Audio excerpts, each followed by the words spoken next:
Special thanks to Seven Sworded Rio for this strategy. Click. Okay, so let's quickly describe all this shit. Okay, so the Earth Orb, it's a thing. When you press the button and use the Earth Orb, it makes all the enemies on the screen get hurt. It only has 3 uses. I'm gonna be using all 3 uses. Turns out it can hurt Medeus. That's what I'm doing here. I'm weakening Medeus so that when I teleport a dude over him, they can fuck him over and then we can win right the fuck away. Wendell's doing the reserve thing so that everybody's healed, so that all the shit that I just did, all the damage I did with those earthquakes have been completely and utterly redeemed. Oh shit, look at that shit. Linda's warping Marth over. Marth's just like, yeah, I'm ready with my no pants.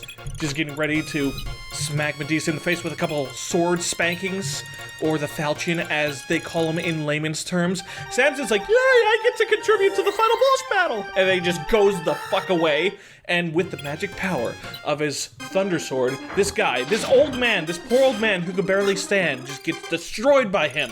Luckily, lightning did not strike twice there. Anyway, yeah, Medeus does his stupid thing about, oh yeah, I've awakened from my sleep and shit. You know, he seems really bored with the fucking hand on his cheek shit. Well, he's not gonna be bored anymore because he's gonna be fucking dead. See that shit? He's weakened, and now he's gonna attack twice. And here's a little fun fact for you. He attacks first, and if you kill him, none of the other enemies act. So this is a KO, and I am completely safe. And he says his completely incomprehensible dialogue. This translation work fucking sucks shit, by the way. Anyway, yeah, Marth has won his quest, he's earned his kingdom, and everybody's happy again, except Medeus, because Medeus is dead, and there's a whole bunch of other people who are dead now, and probably are missing families because we killed their dads or whatever, but who cares? We won! Fuck you! Anyway, yeah, book 1, not that great. Let's move on to the good one, shall we? Hey, it's me, Marky Joe, here to entertain you. Yes, it is my show. It exists. I don't know what I'm gonna do with it. Yeah. So if you recruit all the characters in book 1 and finish the game with no deaths, the game asks you, lymph? And if you answer Zub, it takes you to book 2. Yay! You know, it kind of carries your data over or some shit like that. And so time passes. Yeah. Time always passes. Did you know that? And then eventually you die. Book 2, War of Heroes. And so time passes. Oh man, the translation errors are all over the place in this thing. I can't wait for people to come up with a better translation for this crap. Oh shit, it's Medeus! Dude, I thought I destroyed you. Oh wait, you're in sepia tone, which means that you're in the past. So anyway, after 5 long years, the Great War, you know the shit that happens here. It's called the War of Darkness. Book 2 is called the War of Heroes. Not sure why, because it's the one that's arguably more dark than the first one. But yeah, Medeus gets killed. Warriors are just like, yeah, dude, the dragon's dead. Anybody want some stew? Like, make a big lizard stew, and then Roy's like, shut the fuck up, Jim. Anyway, so yeah, it's kind of a typical situation in most, you know, Fire Emblem games. After a war's done, everybody's trying to rebuild their kingdoms. Yeah, I mean, it's just listing the kingdoms. This is basically a body count of countries. I don't know how the fuck Talus was deeply scarred, though, because isn't Talus where Sheeta's from? Talus is, that's the island we start on. But yeah, Akania was undergoing restoration, and as you can see, Nina on the right married a guy with 2 faces. That's fucked up, right? But yeah, in all seriousness, the king's younger brother, Hardin, marries Princess Nina. Nina was actually gonna marry Marth, had he not married Sheeta or whatever, and if Hardin hadn't stepped in or some crap, because like they would need to, because Nina has to marry somebody, and Marth is just, you know, part of some shitty kingdom that nobody gives a shit about. But yeah, after time, you know, Hardin restores the kingdom and is all like, yeah, dude, I'm an emperor now. Hail to the king, baby. Which is weird when you think about it, because like, think about this for a second, okay? You have this relatively insignificant character in book 1. He's like a good unit. You bring him on your side, and then, you know, now he's the main villain for all intents and purposes. That's crazy, because like you could have gone through the whole book 1 and been like, yeah, Hardin's such a great guy, And then this happens, and then they take this character that was so insignificant and make him basically the guy who starts the entire plot. But yeah, so Marth becomes king. He's ready to marry Princess Sheeta, which fucking awesome, dude. Like, you really scored good. And Jagan becomes his tactician because Jagan is too fucking old and his legs just don't work anymore. Anyway, inconveniently, a letter comes just at the time where Prince Marth was about to marry and do the wedding shit with Sheeta, and, yeah, he gets a message told to go to Grunia, that place where Camus was, and just subdue the rebellion there. Yeah, look. Emperor Hardin, what a fucking asshole. Like, the place got its shit wrecked in the previous war. I mean, Jesus, did you see what happened to Camus? That was, I do not wish that upon anybody. But yeah, Martha's just like, well, we gotta do it because, you know, we're a shitty country that's small and, you know, Akania, you know, is powerful for some reason. Even, well, that's because Hardin, you know, made it better again because, you know, he worked together with Nina to bring peace to the land. That is some Adolf Hitler shit right there, because Adolf Hitler did the same thing with Germany after World War I, just like brought it out of the depression and like restored everything, and that, it was just really fast. Like, that just came out of nowhere. But yeah, so Marth is here. Marth has a new portrait, hooray, and this is Lang. Lang is pretty much the main villain of like the first 5 chapters or so, and this guy has to be one of the best. Like, he is just a capital A douchebag. Like, I mean, I guess it doesn't help that he's bald, because in Japan, everybody who's bald is evil. But yeah, like, this dialogue here characterizes him as, like, just the blackest-hearted person I've ever seen. And this doesn't even, like, touch the depth. I mean, yeah, it does touch the depths of how douchey it is, but later on he says this, like, he has this whole line with Marth that, like, when I first saw it, it fucking blew my mind. Like, that's when I knew I was playing a Super Nintendo game. Well, specifically a Japanese RPG of the Super Nintendo era, you know? Because back then, Super Nintendo JRPGs, that was like the golden age of JRPGs. But anyway, I don't want to go off too off topic right here, but basically Lang's just like, dude, you better subdue this rebellion or else we'll call you a traitor and kick your ass. And Marth's like, oh, dude, I don't want my ass kicked, but I also don't want to kick their asses either. And Lang is just like, tough shit, you fuck. Just do it. Meanwhile, and then Lang walks off because he's got to go rape some children or whatever. I mean, I wouldn't put it past him. That guy, holy shit. Anyway, yeah, as if we didn't get enough characterization on how bad Lang is, he takes from the poor and adds to his own wealth. I never really understood why people who are already rich would want to steal from the poor. Like, you're taken care of, dude. Do something else with your time. Yeah, like, Lang is just one-dimensional as fuck. But yeah, like, Marth is kind of depicted here as being, like, kind of naive. Which I feel it contrasts with how he was in Shadow Dragon, where he was more like, yeah, so I'll just kick his ass. Here he's idealistic, and I guess you could say that this is the start of the whole like idealistic lord thing. Many Fire Emblems have it, but this is definitely the start. And most people, like, they're like, oh, these guys are boring, but I personally enjoy the idealistic leader. You know, the one that's charismatic and caring. I've always been fond of Eliwood. But yeah, what's going on here is that Marth doesn't want to fight Grunia, and Jagan's basically just like, that won't be a problem because most of them are dead. So you just need to walk up and talk to Lawrence and kick the shit out of all the bandits here that are just kind of taking advantage of the situation. So yeah, I guess we can talk about some units. Marth is slightly stronger than he was in Book 1. He starts at level 3, which I thought was interesting to kind of indicate that he's stronger than he used to be. Of course, at the beginning of Book 1, at the end of Book 1, he was level 20, so I don't know what the fuck happened to Marth. I guess he just forgot to lay off the donuts or some shit, but he's way weaker than he was before. We get a couple of units. For this playthrough, I kind of want to pick some unorthodox choices for, like, teammates. Like this little shit right here, the Shota Archer dude, I don't know his name. Let's see it pop up on the screen. Ryan.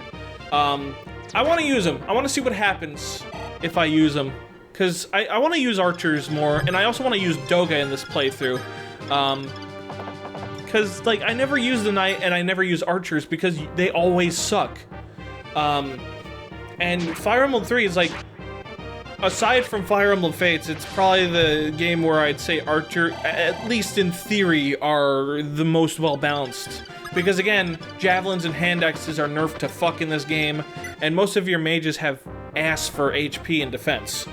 Of course, I say in a void that they're more balanced in this game than in others, but because the characters individually are so good, like Linda and Katua and shit, I still think it kind of invalidates them.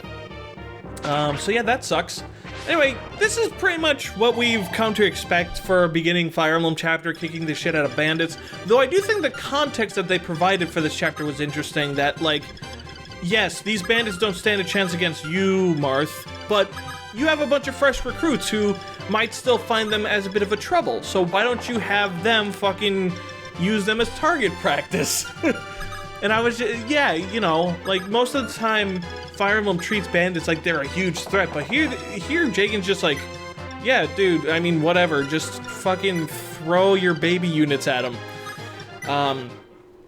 Yeah, so, yeah, for some reason, in that one cave, thieves spawn out. I don't know what triggers them to come out, because, like, sometimes I'll go several turns without a single one showing up, and other turns they'll just pop up, like, just all over the place. And it doesn't seem to be a specific turn that they decide to show up in, which is bothersome to me. You know, it has to make sense. But what is nice is that they are kind of useless, because not only are they far away from that village, but they don't really have, like, a good way to defend themselves. And you have a Jagen with a Silver Lance, so they're very easy to just grind off of, and considering we have so many weak units, I actually feel like that was a good choice on the designer's part to be like, hey, you know, let's give you a couple units to grind off of while you try heading over to Lawrence's place, which, yeah, Lawrence is guarding the castle. He's quote-unquote the boss of the chapter, but we'll get into that later. Where was I going with all this? Yeah, as you can see on the top left, there's a shitload of units just kind of chilling out over there. There's only a couple units that can bypass that area, as in, like, walk through it, because it's full of mountains. Our archers can't, Doga can't. I think only Marth and a dismounted horseman can really, like, walk through that area of mountains that the fighters and such are standing on. So I'm guessing that they deliberately did that because they wanted you very specifically to have Marth go over there, and, you know, that way, if the player, like, by making it so that you're less likely to have anybody else over there, and making it so that Marth is most likely to be over there, you'll walk over to the boss and realize there's a talk command, and then you'll just be like, oh, let's see what happens. Like, I think they did that on purpose. Let's see. So yeah, this game also presents plenty of backstory, but basically Nina was like, yeah, you know, Grunia's in a bit of a shit fit. Let's have Lawrence take care of things, and, you know, Lawrence wasn't putting up with anybody else's shit because everybody was being an asshole, so they decided to just, you know, strip him of his power. Like, these are some high-quality douchebags we're dealing with. Yeah, Grunia had 2 children, Yumina and Ubello. 13 and 14, wow. Interesting. When you see their actual faces, they'll look like they're 9 and 10. Actually, no, 9 and 2, because Ubello looks young as fuck. Yeah, just some backstory right there, but yeah. I'm not sure I have any comments on that. I'll let the story unfold here, but, oh, especially beautiful girls were taken away from this village, which is going to be an interesting to address in a moment, because Martha's about to visit the village and recruit a new unit. And here it comes. Oop, here it comes. No, that's not the person we're recruiting, though it would be awesome if we could recruit an old lady with glasses and shit. Yeah. Marth's just like, oh, dude, you know, we're not gonna take your kids, don't worry. Here, have some food. Like, Marth is such a nice guy. Little things like that just make you wanna, you know, be happy and shit. Okay, so they say they kidnap all the beautiful girls. I'm not saying I find this, I'm not saying I want to bang this chick, but the game, like the chick that we were just speaking to is gonna say, oh, she's beautiful. And the game doesn't really mention the whole age thing, so I figured it didn't matter that she was only 10 years old or whatever. I don't even know why Martha's saying the 10 years old thing. Unless I missed something, but yeah, like, why wasn't this chick taken? Unless she was just, you know, hidden under a fucking ditch somewhere where the soldiers can't find him. Her, sorry. By the way, that hairdo is fucking stupid. Like, why would you have, like, just a fucking, like, tiny ponytail protruding out of your fucking skull like that? Also, this armory has nothing of interest. Except for maybe the javelin, but, well, javelins are not very useful at the moment. Actually, that brings me to another point. Whereas Book 1 of this game had axe users, Book 2 does not. You actually get, you do get silver axes, but they're not, like, nobody can use them, and they're actually meant to just be sold for money. They're kind of like red gems. In fact, in the remake of this game, they are red gems. They're just straight up red gems. And in the remake, you do have axe users, so, you know, that just goes to show you what the intention behind those items were. Yeah, so, the Emperor's just, more Emperor being an asshole shit. I want to get into the heart of the discussion of this video. So, Book 2 is the real game of Fire Emblem Mystery of the Emblem. This is like, when Book 1 is just a remake of Fire Emblem 1, Dark Dragon, and the Sword of Light, but Book 2 is like a direct sequel, which is strange to me because you'd think Fire Emblem Gaiden, the second game in the series, would be a direct sequel to the first game, but it's not. I guess the designers were like, yeah, let's wait for the Super Nintendo to do the actual thing. That's like if you had, like, an album, and, like, there was a track on it called I Can't Stop Missing You, and then 2 tracks later, another song called I Can't Stop Missing You Part 2 just shows up. Like, that's weird. And I know weird because I listen to tons of progressive rock and they do that shit all the time. But in terms of, like, progressive rock never gave a shit about marketing itself, I feel. Whereas I feel like this game probably would care at least a little. But yeah, these thieves, really good experience, deliciousness for Ryan. He needs to eat his oats, you know. So the first part of this LP I titled, This Game Sold Too Well in Japan.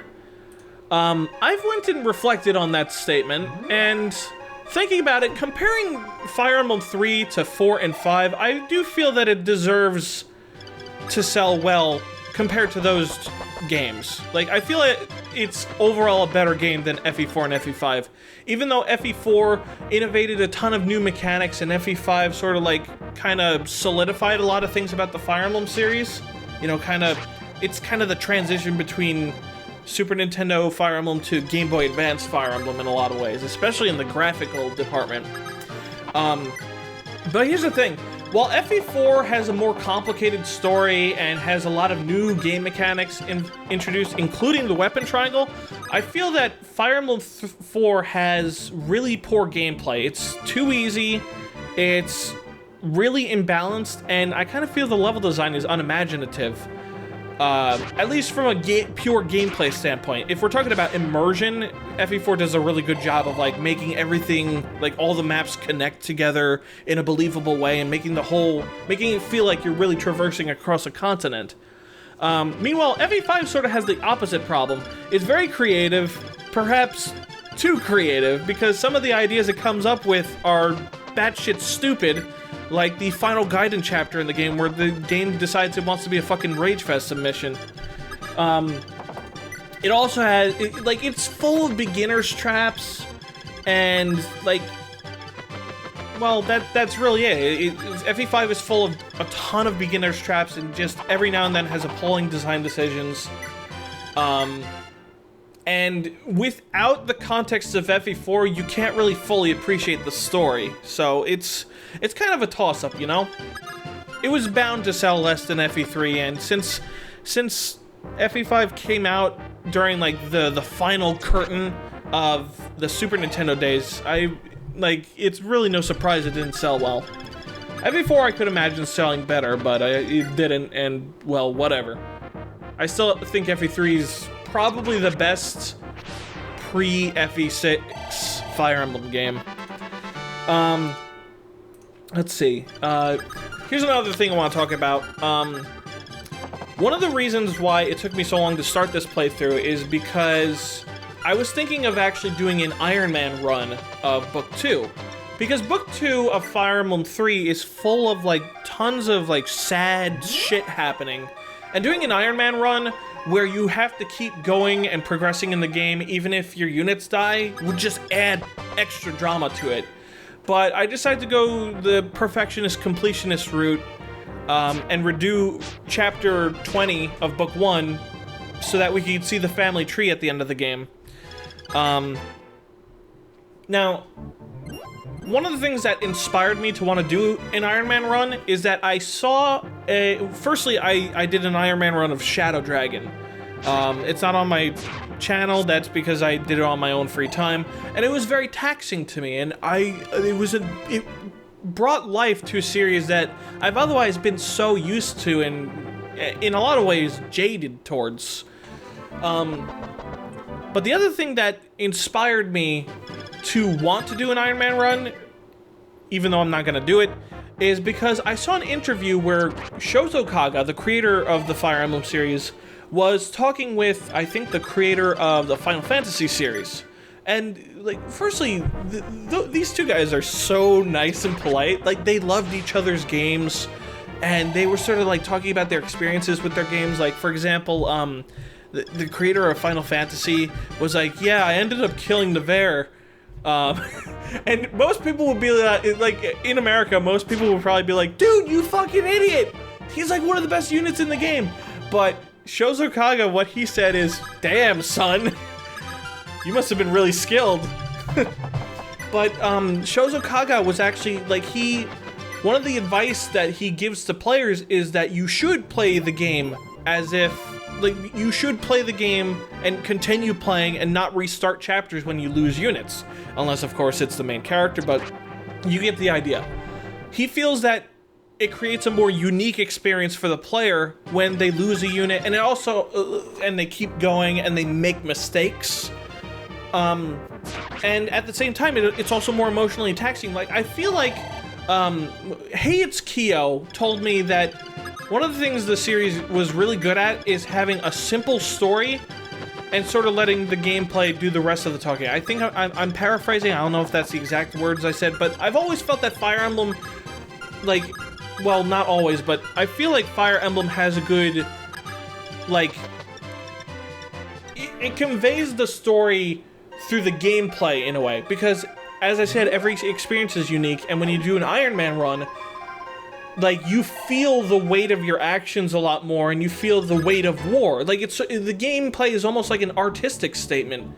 And I feel like that's why Shozo Kaga designed the game in such a bullshit, unfair way, because that's how real war is. War is bullshit. That's the overall statement of every Fire Emblem game. War is bullshit. So yeah, like, I feel like I understand why people why they want to play the game in a sort of perfectionist way and, like, get everything, because when I first played through the game, I was, oh, here's Lawrence. I'll continue talking for a moment. Lawrence is telling Ogama, dude, get these kids out of here. They're the prince and princess of Grunia, and they're gonna get fucked over because we're about to get attacked by dudes sent by Akania. He doesn't realize that it's Marth and friends, and they don't actually want to fight. But yeah, Lawrence is just like, dude, yeah, just get him out of here. And then fucking Yumina or whatever. Please take these children to Wendell at Macedonia. Oh. Hold on. Hold on, wait for it. Truly? Thank you. Oh, dude, it makes me so fucking glad. Yeah, Yumina right here she's a stubborn little brat. She should not have said this right here. She's just like, dude, I'm not gonna leave, you know. I'm gonna stay here and in blatant danger because I don't want to leave you. Which, you know, I guess that's understandable for a kid. You know what? Fuck it. I'm not gonna judge her for it. I personally don't like abandoning people I care about, even if, you know, logically speaking, and in the grand scheme of things, it's a better thing to do, you know? I'm an idealistic person, so, you know, I shouldn't judge her very much. But Lawrence kind of gives in rather easily to this kid. He's just like, well, you're just gonna do whatever the fuck you want, so fuck it, stay with me. Agma, go try and get Lang killed and shit. I'll just stick around here and wait for my inevitable death. Like, come on. Show some fucking effort there, dude. Anyway, shows Akaga's philosophy. Unique experience, you know, gameplay conveyed through story.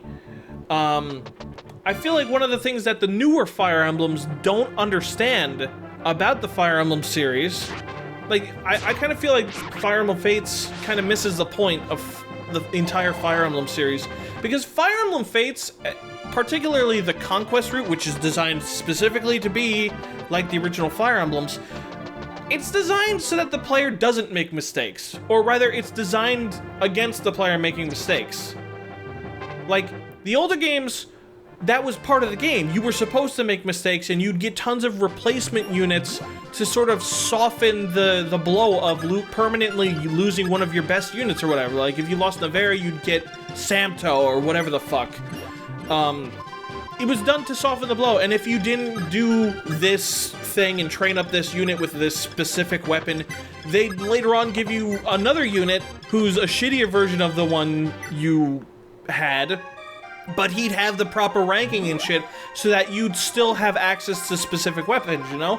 The games are not designed to be balanced. They're designed to, I mean, they are designed to be balanced, but not in the conventional way. They're designed to be balanced around the player making mistakes rather than the player constantly restarting.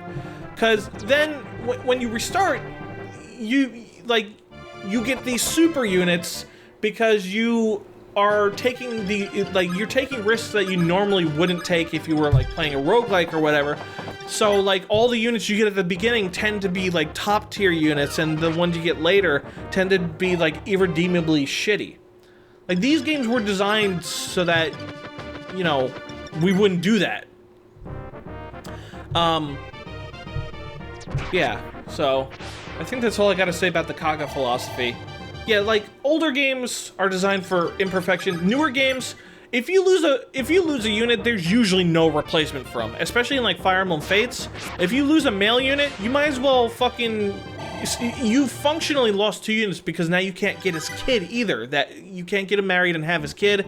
And if you're playing on the higher difficulties, like Conquest Lunatic, and you lose, like, a specific unit like Effie, you might as well hand over your fucking balls. Like, the games do not, like, that's what I mean by, like, I feel the newer games kind of miss the entire point of the Fire Emblem series. And on top of that, something I like about the older games that the newer games don't have is that there's a lot more flexibility in what you can do. There's more player creativity and expression. Whereas the newer games are kind of just like, no, you have to do everything in a specific way or else you're not allowed to win. Speaking of not winning, I took a bit of a gamble here and placed Marth in a really bad spot, thinking, oh, dude, all these dudes have 36 hit rates. At least one of them is gonna miss. But no, all of them fucking hit, and then I'm like, okay, last chance, maybe this archer will miss. But guess what? Well, you already know what's gonna happen. Yeah, see? Fucking, like, that is some awful luck. And that cost me about, like, an extra 30 minutes of time of my life. Just gone. At least you get to see the death quote and shit, but yeah.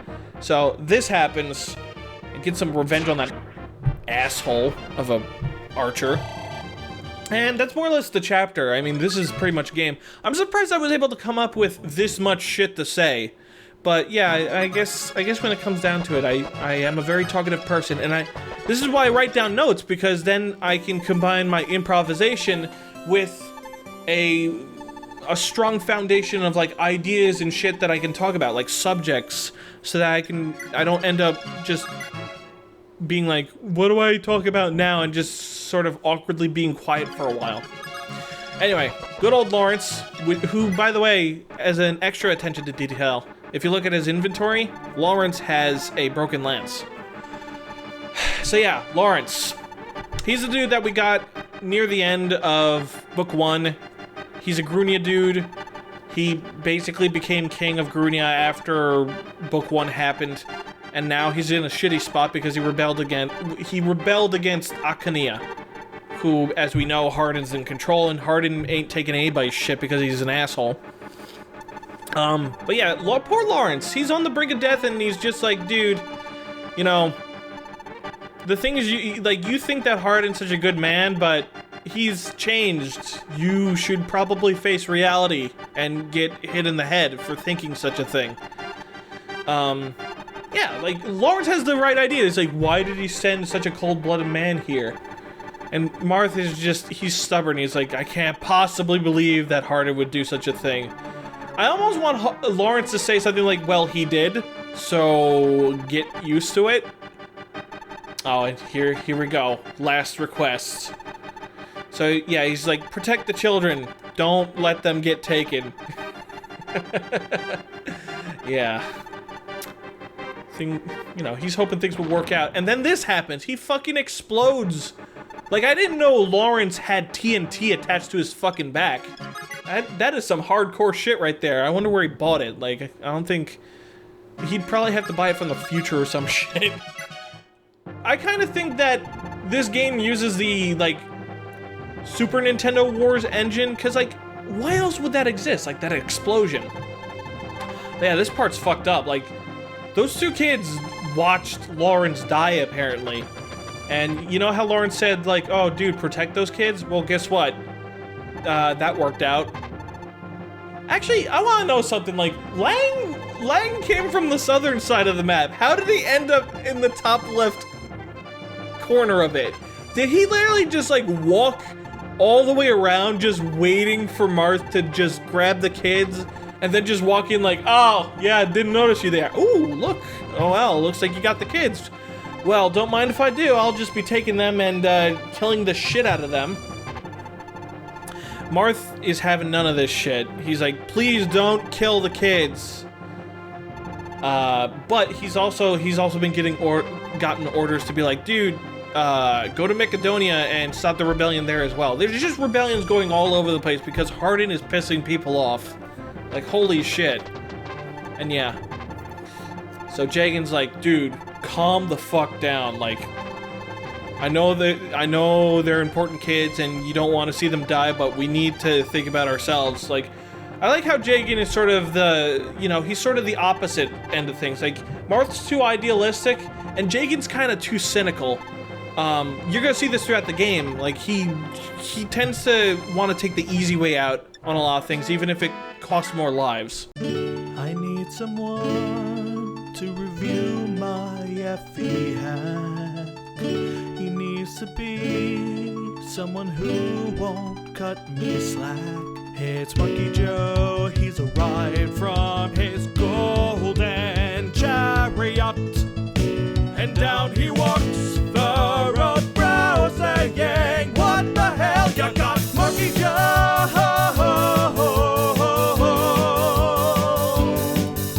These ambush bombs just don't do it for me.